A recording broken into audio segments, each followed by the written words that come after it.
All right, we're now joined by Joe Kristufek. Anything has to do with horse racing, he's been our man all year from the fairgrounds to Churchill Downs. First off, how is the vibe in Louisville? There's nothing like it, Garland. I mean, it's the biggest horse race in the world. The momentum builds over the course of last week into this week.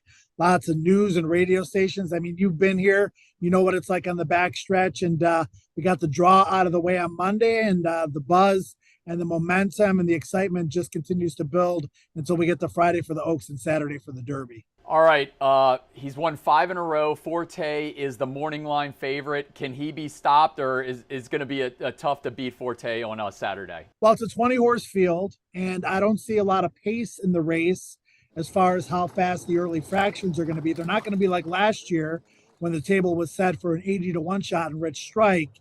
He's got an inside post, or he's got an outside post here, so that could help him get into a stalking position.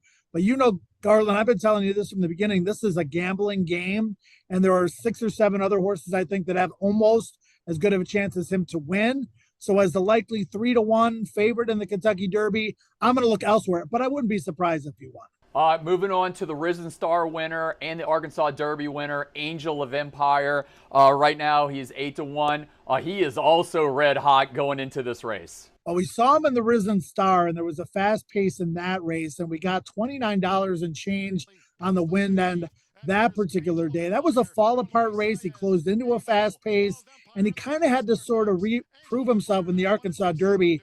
And he did more than that, Garland. He was awesome. He made a huge move on the turn. It was an earlier move than he made in the Risen Star. He made the lead basically at the top of the stretch and extended that margin to the finish line. This is a horse that has never had a problem with stamina. And I think the 1.25 miles is going to be right up his alley. All right, we're going to keep with the fairgrounds and winners here. At 12-1, Kings Barnes, trained by Todd Pletcher. He won the Louisiana Derby. Another horse that looks like he's definitely going to be a problem for some horses on Saturday.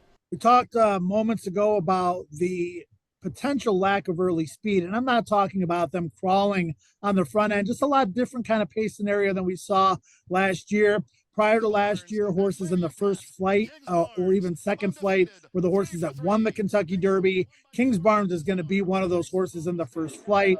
The Louisiana Derby is 1 mile and 3/16 with a long stretch. It best replicates the Kentucky Derby's 1.25 mile race.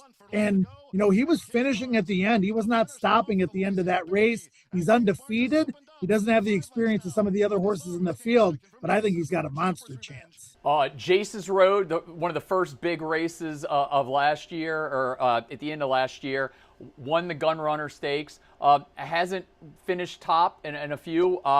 What are we seeing out of Jace's Road, who started off very strong in the meet at the fairgrounds? Yeah, he ran third in the Louisiana Derby, which got him into the Kentucky Derby, but he was no match for Kings Barnes, and they have similar styles where Jace's Road likes to go forward. I expect him to go forward in the Kentucky Derby, but that last 1/4 mile is going to be very challenging for him. If you've watched any of our segments from January to February, we know you have an affinity for Disarm. He's at 30-1 was the morning line. What are you thinking of him? Because you've been riding this horse all the way from January all the way to Louisville. Yeah, so Steve Asmussen lost last year with Epicenter. He looked like he was a winner. He comes into this race in a lot different manner than last year, trying to play catch up with Disarm, who finally ran at a graded stakes this year in the Louisiana Derby. Really the only horse to close into Kings Barnes that day, ran second.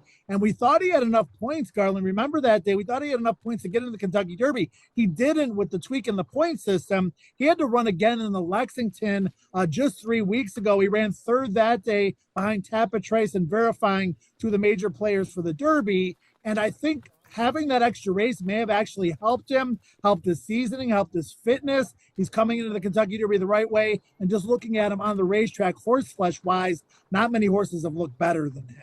All right, we mentioned some of the favorites. If you're here to make money, is there a horse that's not as talked about as a Forte or an Angel Empire? Is there a horse on the back end maybe? Because there's going to be a lot of money on the line. Is there a horse that a long shot or somebody that could come in and make us some big time money?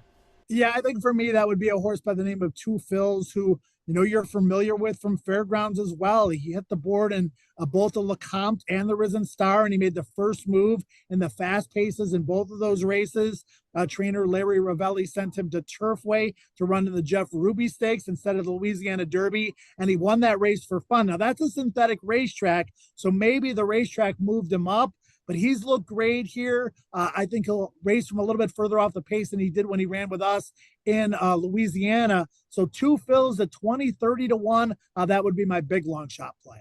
Joe, thanks for your time all season long. I know this won't be the last time after this. We got the Preakness and the Belmont, but I appreciate all your insight with the Kentucky Derby today. Yeah, man, I'm already looking forward to getting back to New Orleans in the late fall, early winter, and happy Derby, everybody.